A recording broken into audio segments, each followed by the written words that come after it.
रामचरितमानस को लेकर एक नया विवाद छिड़ गया है। कुछ चौपाई उसमें से लाइंस जो है वो हटाने की बात चल रही है और कई जगहों पर तो रामचरितमानस की प्रतियां को जलाया भी जा रहा है। इस पर आपकी प्रतिक्रिया? उसका अर्थ लोग नहीं समझ पा रहे हैं। देखिए, जब विद्वान लोग कुछ लिखते हैं तो उसमें बड़ी गहराई होती है। उस गहराई में उस अर्थ को समझना बहुत जरूरी होता है। जो नेगेटिव तरीके से सोचेगा उसको ताड़ने का मतलब है मारना, समझ में आएगा। जो उसको पॉजिटिव सोचेगा उसमें ताड़ने में उसको तारना भी समझ में आएगा और साथ साथ ऑब्जर्व करना। किसी को ताड़ रहे हैं, कहते ना, अरे भाई क्यों ताड़ रहे इतनी देर से, ऑब्जर्व करना भी समझ में आएगा। तो किसको ऑब्जर्व करके, अब जैसे ढोल है, अब यहां इतना अच्छा डिस्कशन चल रहा म्यूजिक, अब यहां कोई आगे धम धमाधम बजने लगे तो गड़बड़ी हुआ ना, वो रॉन्ग प्लेस हुआ ना। तो ऑब्जर्वेशन ये है कि उसको ये बताया जाए कि कहां तुम्हारा प्लेसमेंट क्या है, तुम्हें कहां बैठ के ये बजाना है। तो एक वो अर्थ है। लेकिन आजकल भाई तरह तरह की राजनीतिक गतिविधियां चल रही हैं। लोगों को लगता है ये भी एक तरीका अच्छा माइलेज पाने का, चलो ये शुरू करते हैं। और माइलेज मिल भी जाता है, मुश्किल ये अच्छा माइलेज मिलता है। लेकिन बाद में जब दूसरे विद्वान इसको समझाते हैं कि भाई इसका अर्थ ये है, अर्थ ये नहीं है, तो अपने आप शांत भी हो जाता है। थोड़े दिन में सब शांत हो जाएगा। अच्छा, आप जब भजन गाते हैं तो ऐसा लगता है कि सीधे आपकी बात भगवान जी से ही होती है। वो आपको बताते हैं कि राम और श्याम का नाम जपना है और ये जनता तक पहुंचाना है, और आप वो पहुंचाते हैं अपने भजन के माध्यम से। कभी आपके मन में आया कि हिंदू राष्ट्र होना चाहिए देश? तो हिंदू राष्ट्र तो है ही है, होना क्या चाहिए है। देखिए, काफी मांग उठ रही है हिंदू राष्ट्र घोषित करने की। मैं आपको एक बात बताऊं कि अगर किसी से पूछा जाए कि पाकिस्तान इस्लाम देश क्यों है, तो इसलिए कि वहां मुस्लिम ज्यादा रहते हैं, और तो कोई बात नहीं है ना। वहां मुस्लिम ज्यादा रहते हैं और वो लोग इस्लाम धर्म को मेंटेन करते हैं, उसको मानते हैं, तो वो मुस्लिम देश है। यहां हिंदू ज्यादा रहते हैं, इसीलिए तो इसका नाम है हिंदुस्तान।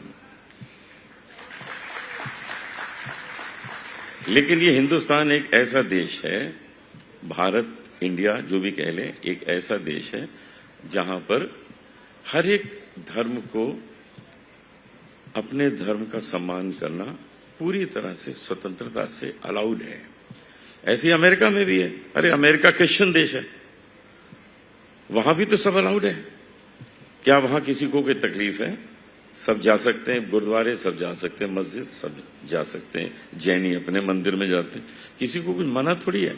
ऐसे ही यहां है, तो वो एक क्रिश्चियन देश है, ये एक हिंदू राष्ट्र है, यहां पर किसी को कोई मनाही नहीं। सिर्फ एक अनाउंसमेंट करने वाली बात है कि भाई आज से ये हिंदू राष्ट्र हो गया, भाई इतना ही फर्क है, बाकी सब वैसे ही है, हिंदू राष्ट्र ही है ये। आपके हिसाब से ये हिंदू राष्ट्र ही है। और ये जब भी शुरू हुआ, आपने भी नाम सुना होगा बागेश्वर वाले बाबा धीरेन्द्र शास्त्री जी का। क्योंकि आप बहुत जब गाते हैं उसमें एक कला है, एक आर्ट है। बहुत सारे लोग उनके जो चमत्कार कहिए उसको भी एक कला के तौर पर देखते हैं। आप उसे कोई चमत्कार मानते हैं, कोई कला मानते हैं, सिद्धि मानते हैं? मैं 5 दिन पहले उनके पास था बागेश्वर धाम में।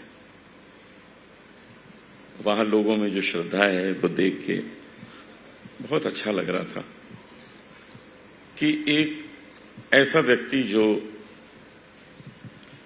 आपसे बात करने से पहले आपको बता देता है आप क्या पूछने वाले। ये सिद्धि ही तो हो सकती है, और क्या है। वो जो माइंड रीडिंग है वो तो एक अलग चीज है। जो माइंड रीडर्स हैं उनसे आप बात करो तो वो बता देते हैं कि इसके पीछे ट्रिक क्या है। वो बताना नहीं चाहते क्योंकि दुनिया भर में जितने लोग ये काम करते हैं बेकार में उनका नाम खराब होता है।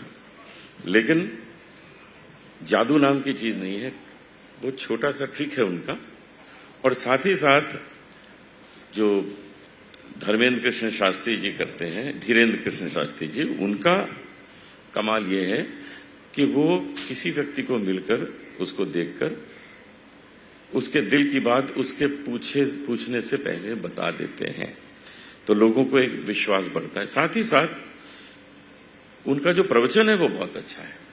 प्रवचन उसमें यूथ है, उसमें एक आज की उमंग है, तो लोग उसको सुनते हैं तो उससे बहुत आकर्षित होते हैं। जो उनको धन आता है उसके लिए अच्छे कामों में लगाते हैं। अभी कुछ 121 उन्होंने शादियां कराई। जिस दिन मैं उस दिन कार्यक्रम में था तो कुछ गरीब लड़कियों की 121 लड़कियों की उन्होंने उस दिन शादी कराई। उनको घर में जो जो कुछ चाहिए वो सब दिया, जो जो जरूरी होता है।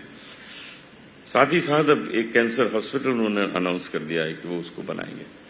तो हम तो अच्छाई की ओर जाएं, अच्छाइयां देखें, और यदि मनुष्य सही पथ पे है तो उसका अनुसरण करें।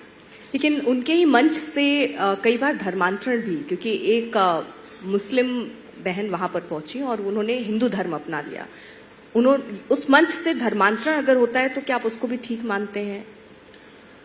यदि कोई स्वयं अपना धर्म चेंज करना चाहता है तो उसमें कहाँ है कोई प्रॉब्लम। अब इतनी शादियां होती हैं, लोग हिंदू से मुस्लिम हो जाते हैं, मुस्लिम से हिंदू हो जाते हैं और शादी करते हैं, क्योंकि उस प्रेम में जो प्यार एक दूसरे को करते हैं उसमें वो लोग कहते हैं कि हम जीवन भर साथ रहेंगे, और उसमें दोनों में से एक कोई धर्म परिवर्तन के लिए राजी हो जाता है।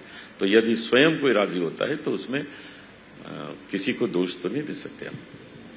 अच्छा, आपने ये कहा कि बहुत सारे लोग मन की बात जान लेते हैं, दिल की बात जान लेते हैं, और कला के माध्यम से भी आप एक तरीके से सिद्धि हासिल करते हैं, और वो सिद्धि मुझे लगता है अनूप जी के मन में भी है। और शायद ये भी शक्ल देखकर, दिल देखकर समझ जाते हैं कि आप क्या चाह रहे हैं।